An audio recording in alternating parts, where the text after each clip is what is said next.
Unplugged in, Iran striking back, firing more than a dozen ballistic missiles at Iraqi bases housing American troops. Iran calling it revenge for what it calls an act of war, the killing of a top general responsible for the deaths of hundreds of Americans. What is the United States' next move? De-escalation, or an all-out war, or something in between? That's next on this episode of Plugged In, Flashpoint, Iran. Hello and welcome to Plugged In. I'm Greta Van Susteren. On Tuesday night, Tehran fired more than a dozen short-range missiles at Iraqi and U.S. bases. This as thousands in Iran mourn the death of Iran's top general, Qasem Soleimani. He was killed January 3rd by a U.S. drone strike near Baghdad International Airport. The Iranian missile attack happened just 2 hours before the crash of a Ukrainian international jet carrying 176 passengers. The flight was bound for Kiev and it crashed shortly after takeoff from Tehran's international airport. Iranian reports say there were no survivors. And for the latest on the Iranian missile attacks at the Iraqi bases, VOA Pentagon correspondent Carla Babb is at the Pentagon. Carla, nice to see you. And what is the latest after the Tuesday night attack, Iranian attack on the two bases in Iraq? Well, Greta, it has been a very busy morning. Secretary of Defense Mark Esper is at the White House right now talking with the president about the situation. We can confirm that there were two attacks. I am being told by my sources, although the numbers have been fluctuating, but I am being told that about 10 missiles hit the base at Al-Assad. I've been told that 1 or 2 hit Erbil. And most importantly, I am being told that there are no American casualties. Are there any plans, or do you hear anything leaking out of the Defense Department or your sources that suggest that there will be more action by either the United States or Iran? Or is everyone sort of thinking that we're at a de-escalation point? Well, right now, it's still too early to tell. Like I said, Secretary Esper is still meeting with the president, and they are discussing that very topic. But I know this is a planning organization, and I know, and I have heard from sources that there have been several plans mapped out. I've been discussing over the last few days that there have been targets that were presented to General Frank McKenzie. He's the head of U.S. Central Command. They were formed by some people in Central Command, intelligence analysts there. They were also using intelligence from other agencies like the CIA, for example, and then they presented potential targets to Secretary Esper, who would then present them to the president. But as of now, I have not heard of any potential attack. Carla, what are the assets the United States has in the region? I mean, how many troops, ships, other equipment? Well, Greta, we've talked about this a lot on your show. There are plenty of assets in the Middle East. The United States has about 70,000 U.S. troops. They have an aircraft carrier there. The Harry S. Truman is ready. There's also been some additional forces sent in rather recently. We know that when the embassy was being attacked and after, there were about 4,000 troops sent from Fort Bragg, North Carolina, a brigade, to go to Kuwait to help with further needs for security. We also know there were about 6 B-52 bombers that went to a British territory, an island called Diego Garcia, to be on the ready also. And the situation is fluid. I'm hearing that there may be some Marines that are in the European area of responsibility that could be migrating over to the Middle East area of responsibility too. So lots of power there at the ready should they be needed. But because there weren't any American casualties, we kind of have to wait and see if there's going to be a response. Carla, you've been covering the Pentagon and Defense Department for a long time. Give me some sort of the behind the scenes, what it's like when there's all of a sudden, the news that there's going to be the news of the drone strike by the United States killing Soleimani, and now this, the attack by Iran. What's it like at the Pentagon?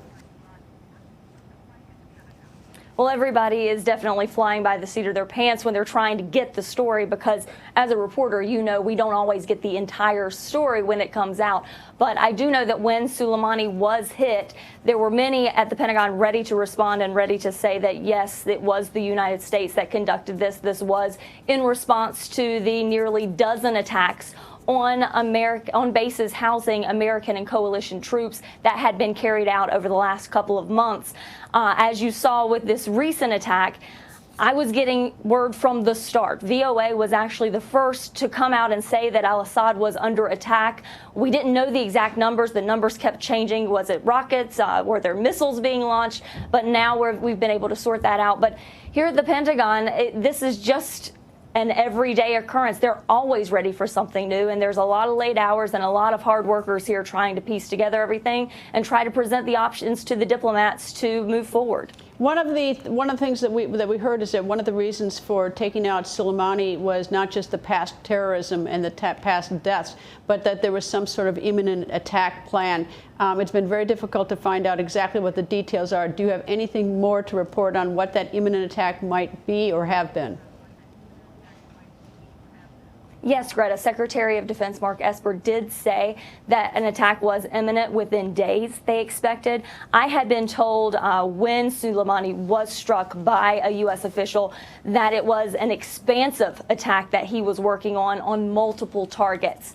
Other than that, though, we haven't gotten a lot of information because people don't like to reveal intelligence, because then that leads to revealing sourcing. And they want to keep their sources safe, and they want to keep their sources working so they can use it in the future.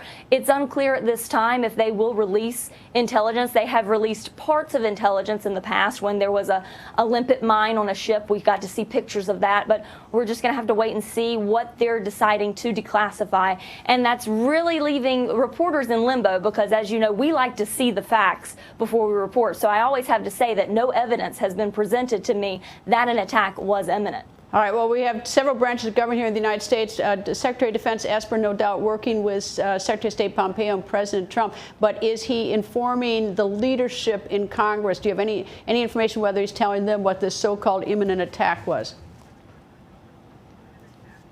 Yes, I've been told that a Pentagon source did brief the Gang of Eight. Those are the top leaders that deal with foreign policy and military foreign policy and intelligence.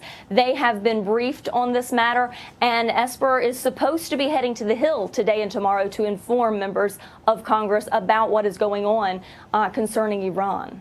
Thank you. Carla Babb, our VOA Pentagon correspondent. Thank you, Carla. VOA senior correspondent Patsy Widakuswara has the latest developments and reaction from the White House. Patsy, nice to see you. Patsy, what's the latest at the White House? At least tell me what happened last night when you learned about the attacks on the Iranian attacks on the two places in Iraq.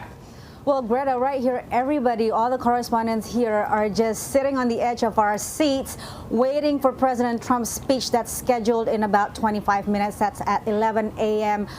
Wednesday morning in Washington, D.C. time. During that speech, the president, we presume, will tell us what will he do next in response to these attacks on the two U.S. bases. So last night, we did not hear anything from President Trump until at 9:45 p.m. He tweeted his now famous tweet saying that all is well. So far, so good. The U.S. has the most powerful military in the world, and basically saying that he's going to speak this morning. Now, we don't know what he will say, but we can note a couple of things. Is that number one, the U.S. is saying that there are no casualties on their side. The Iraqis are also saying that there are no casualties on their side. The Iraqis are saying that they had forewarning about this, and the U.S. are also saying that they knew this attack was coming.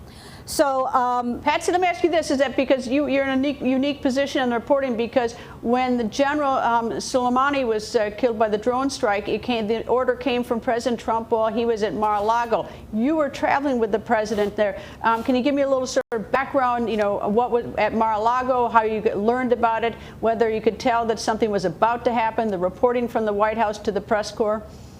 Yes, that's been a really bizarre 3 days that I did while I was following the president between January 3rd to January 5th in Mar-a-Lago at the end of his winter break as he gave the decision to strike against Qasem Soleimani. The next day after the strike, we had not heard anything from the White House. The only thing that we heard from the president was that ominous tweet of the American flag right after the Pentagon announced that they had hit Qasem Soleimani. In the morning, we were gathered as normal. You know, it was another normal business of the president, covering the president's vacation. We were loaded onto vans and bused to Mar-a-Lago, thinking that it will be another day of golfing for the president before we were sent back, and basically just waiting in our hotel lobby, feeling very nervous, until in the afternoon we were sent back to the airport, thinking that we were going to go to Miami for his Evangelicals for Trump event before we were rushed back to Mar-a-Lago, where the president gave his 4-minute defense of the killing of Qasem Soleimani. Now, on the way back from Mar-a-Lago, suddenly, about 40 minutes before landing, we were called into the front of the plane for this quite rare off-the-record briefing by the president, and we did negotiate for some of those quotes to be made public, and one of them was about his threat on Iranian cultural sites, which he has since backed away from. During his conversation with us, reporters on Air Force One, President Trump said that it doesn't feel fair to him to hold back or not touch Iranian cultural sites when in fact they are torturing or maiming our people. That's what he said. But he has since walked down from that threat. Now we will see from his upcoming speech on whether or not he is still making good on that threat or he's walking back, as he has said, as well as his national advisors, including Pompeo and Esper, has said. Do you know who he met with, President Trump, that is, who President Trump met with in Mar-a-Lago in anticipation of making that order to take out Soleimani? Well, so what we found out now is that there's been a number of rotating advisors coming to Mar-a-Lago, including Robert O'Brien, National Security Advisor. At some point, we heard that Mike Pompeo was there too. So we don't, at this point, we're still trying to piece together what happened in the hours and minutes that happened before he made the order. And we're still also asking from the administration, what is this proof of intelligence? Where is the evidence that indeed Iran was planning, Qasem Soleimani was planning an imminent attack on the U.S.? So far, the administration hasn't given us any clear indication as to whether or not they're going to give out that intelligence. We did ask the president whether he would give out this intelligence during his briefing at Air Force One, and all he said was that we may discuss it.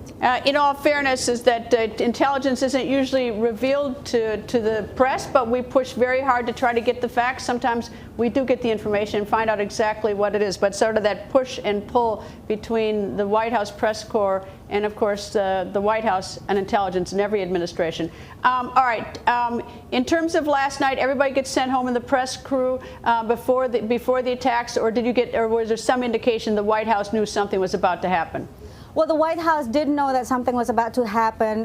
We saw that some advisors, including Secretary of Defense Mark Esper, Secretary of State Mike Pompeo, as well as Vice President Mike Pence, they were all here at the White House in the afternoon, and they stayed here for about an hour. So we're hearing from administration sources that they do have advanced knowledge that indeed Iran was planning something in retaliation. But here's the interesting thing now, Greta. We hear now that Pentagon officials, as well as some administration's official, floating this idea that Iran had intentionally, deliberately missed in order not to cause U.S. casualties, not to cause too much damage. So this, if indeed it is true, this could be the potential off-ramp for de-escalation, because this is a way for Iran to show that we have the capacity, we have the capabilities to strike, but we're not doing it to start an all-out war. Now, of course, we'll have to see whether this is the case. We may hear some more about the intelligence behind this from the president's speech. Thank you, Patsy. Patsy, VOA at the White House. So who was Qasem Soleimani, and why is his death such a lightning rod for Iran and its enemies abroad? More from Plugged In's Mil Arcega. Qasem Soleimani was among the most powerful men in the Middle East. No military commander, no politician had the power that he had. He was, as I said, the most second powerful after the supreme leader. Born in 1957 to a poor family in southern Iran, Soleimani was a protege of the late Ayatollah Khomeini, joining Iran's Revolutionary Guard in 1979. He became a field commander in the 1980s during the Iran-Iraq War, rising to fame in the 1990s when he was given command of the elite Al-Quds Force, a shadowy unit which undertakes missions outside Iranian borders. He traveled extensively in the region, building an alliance of militias that stretched from Iran through Iraq and Syria to Lebanon. He was in Lebanon when there was a war between Hezbollah and Israeli forces. He was in Iraq when Iran was in war with ISIS, and he traveled to most of these countries freely and any time that he wanted. Soleimani was a key strategist in a number of military operations, assassinations, and terror attacks, including those against Western soldiers in 2003 after the U.S.-led invasion of Iraq. Soleimani is considered one of the masterminds behind the comeback of Syrian President Bashar al-Assad and often traveled to Moscow to help coordinate airstrikes with Russian generals.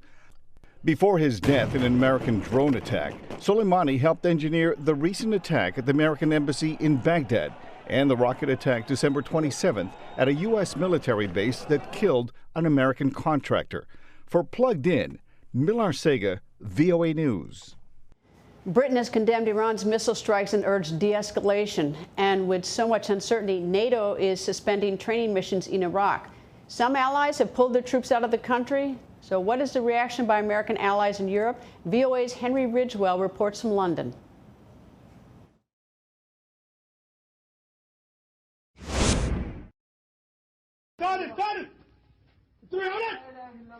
Hours after the Iranian missile strikes, Britain said all its 400 service personnel in Iraq were accounted for.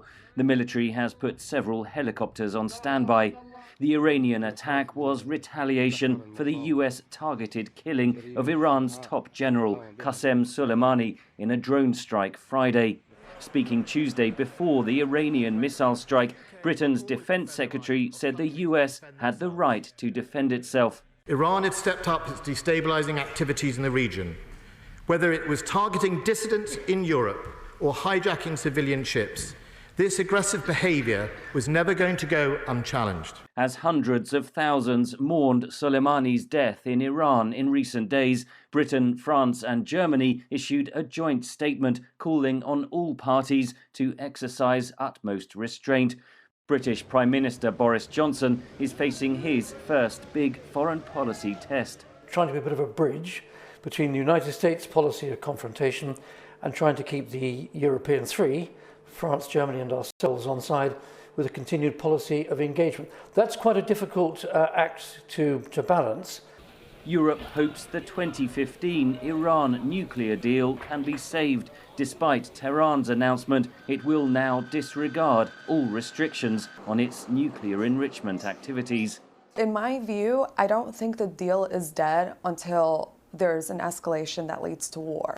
NATO has suspended its training mission in Iraq, part of the Western coalition to defeat the Islamic State group. A new conflict would be in no one's interest. Russia and China both condemned the killing of Soleimani. Russia's President Putin met in Damascus Tuesday with his Syrian counterpart, who is a key ally of Iran. In the Middle East, anti-US protests have spread from Iran and Iraq to Turkey, the Palestinian territories and Lebanon.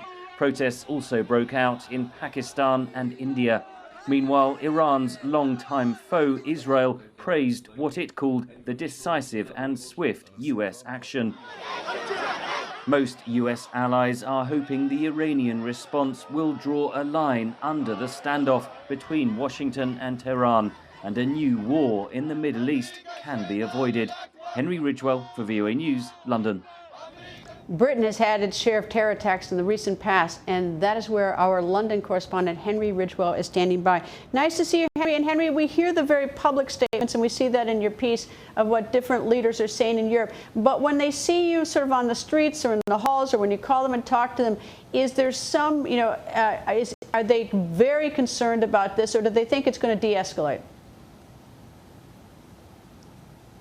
They are very concerned about it, and I think there are two strands to that concern. The first is an escalation of any conflict. Of course, we've spoken of all the American assets and the tens of thousands of American troops in the region. Several European and NATO partners also have troops, 400 British troops in Iraq alone. So the first priority for many European allies is to protect protect and secure their troops and their civilians in the region. The second concern, as we've heard in that report, is the Iran nuclear deal. That's seen as a triumph of European diplomacy, and the Europeans are scrambling now to try to keep that deal alive.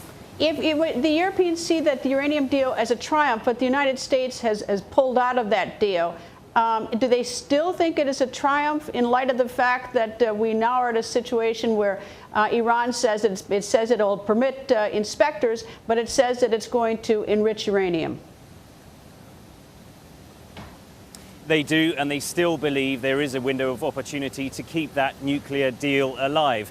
The Europeans believe that talking to the Iranians and keeping them part of the deal is far greater preference to having them going rogue and developing nuclear weapons and going back to nuclear enrichment, which the Iranians are now threatening to do. Do they not believe what the United States is saying, which is that Soleimani, for instance, was a terrorist, that he was planning an imminent attack, that he had been the reason for many deaths of Americans, and I presume other people, the U.S. will tell you. I mean, do they not sort of see the significance in their eyes of Soleimani that President Trump has? Oh, they do, absolutely. And you've seen a hardening of language today from Prime Minister Boris Johnson. Prime Minister's questions today, he said that Qasem Soleimani had the blood of British troops on his hands and was behind many of the attacks that we've seen over the past years and decades across the region. And we've seen those words echoed as well from Paris and Berlin of condemnation of the Iranian escalation of attacks, not only in recent weeks against the United States bases and assets in Iraq, of course, but over the years in several of those countries in the region, most notably, of course, in Syria as well, where we've seen several attacks, not only on Western forces, but on other coalition forces there too. So there is a general agreement with the US position on Iran's activities, their nefarious activities in the region. But I think where Europe differs from its transatlantic ally is on the way forward. And at the moment, you're seeing the Europeans try to create this bridge between the United States on one hand, who has taken this confrontational path, this threatening path towards Iran and trying to force it to back down. And Iran, on the other hand, those channels are still open between the Europeans and the Iranians. But it has to be said that nuclear deal must now be hanging by a thread. Thank you. Henry Ridgwell from VOA's London Bureau. So what is the fallout from the killing of Qasem Soleimani? And what happens now to U.S. troops in the Middle East and to America's relationship with Iraq? For a look at the big picture, we are joined by Megan O'Sullivan. She joins us from Cambridge, Massachusetts, where she is professor of international affairs at Harvard University's Kennedy School. She also served as deputy national security advisor for Iraq and Afghanistan under President George W. Bush. And she was on the team that helped negotiate the interim constitution of Iraq. Ms. O'Sullivan is also the author of Windfall: How the New Energy Abundance Upends Global Politics and Strengthens America's Power. Welcome to Plugged In. Good morning, Greta. Thanks for having me. Can you compare and contrast the significance of the death of, or the killing of Osama bin Laden, head of al-Qaeda, al-Baghdadi, head of ISIS, and now General Soleimani, who was the general in the elite Quds force? Sure. There's a very big difference, as your question suggests. So the first, Baghdadi, and then Osama bin Laden, these are very powerful figures. They're heads, or they were heads, of non-state actors, non-state organizations, terrorist groups, by virtually every description of any ally, including the Iraqi government and others. And so when they were taken out by drones, there was a lot of celebration, but not a lot of condemnation outside of their circles of terrorist organizations. Qasem Soleimani was a different kind of character. We in the United States, I think rightly, see him or saw him as a terrorist leader, but we also have to keep in mind he was not a non-state actor. He was a very senior official of a government that is recognized at the UN, and more than that, he was someone who had the respect of many people in the region. Certainly not all people in the region, because many people felt that they also suffered under his policies and his strategies. But in Iran and in large parts of Iraq, he was a revered figure. So two big differences. One, this is a state official, a high-level official of a government recognized by the United Nations. And secondly, somebody whose reputation varies considerably across the Middle East, very much different from how the United States sees this person. In Iran, we've seen protests of late. For instance, in 2012, we saw those protests, and we saw the protests that started, I think, over the bread a year or two ago. Among the opponents of the administration in Iran, how is he perceived? So is this killing of Soleimani going to galvanize everybody together, or is it going to draw a bigger wedge internally? Well, your question really underscores one of the dramatic and I think extremely unfortunate results of the killing of Soleimani. Is literally a week ago, a little bit more than a week ago, we had protests in Iran that were against the government there, and we had protests in Iraq that were against Iranian influence in Iraq. So two nationalist forces that were very much in line with U.S. interest. We've turned both of those movements, at least for the moment, into, as your show mentioned, anti-American protests, which are not just in those two countries, but they range from Turkey to Pakistan today. Now, the question about what this killing of Soleimani does for people who were against the Iranian government, or at least its policies, its inability to extricate itself from this situation of confrontation that brought so much economic duress to the Iranian people, I think is a little bit hard to say. Many of those people may have regarded Soleimani as someone who was trying to fight Iran's battles overseas. On the other hand, many of them may have seen him as somebody who was squandering Iran's money when it could have been better used inside Iran in the interest of the Iranian people.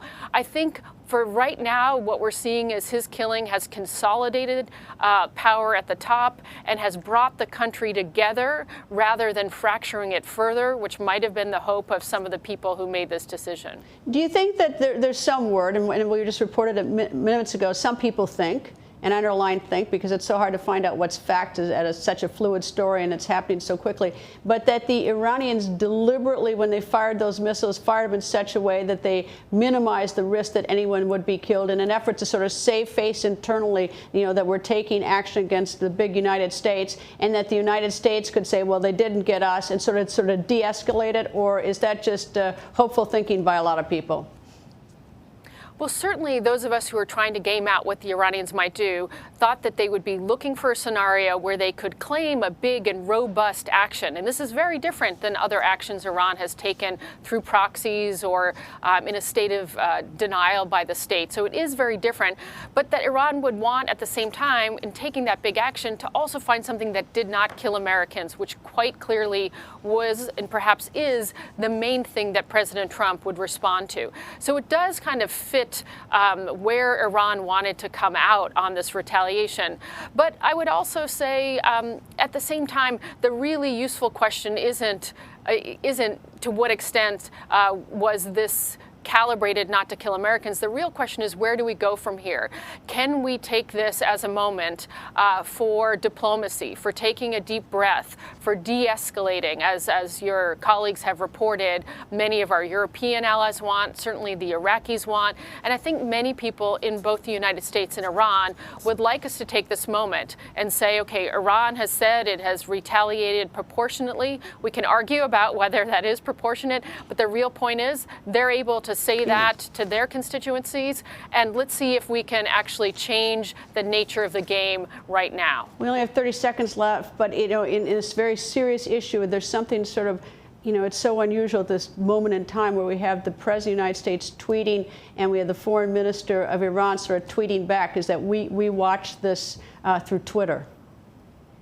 Yes, it is remarkable, and it's remarkable how normal it seems, but a lot of important exchanges and parsing of the tea leaves about what the Iranians are thinking about what comes next. Indeed. Thank you very much. Megan O'Sullivan, professor at the Harvard Kennedy School in Cambridge, Massachusetts. That's all the time we have for today. Stay plugged in by liking us on Facebook at Voice America, and you can also like my Facebook page at facebook.com/Greta, and do follow me on Twitter at Greta. Thank you for being plugged in.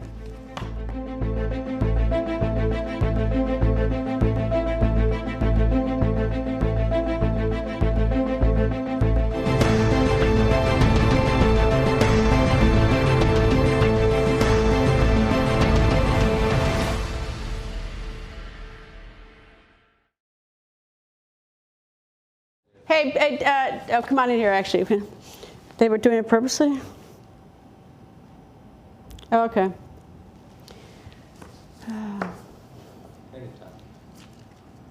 Next on Plugged In, tensions remain high after Iran strikes back with a barrage of missiles at Iraqi bases housing U.S. troops.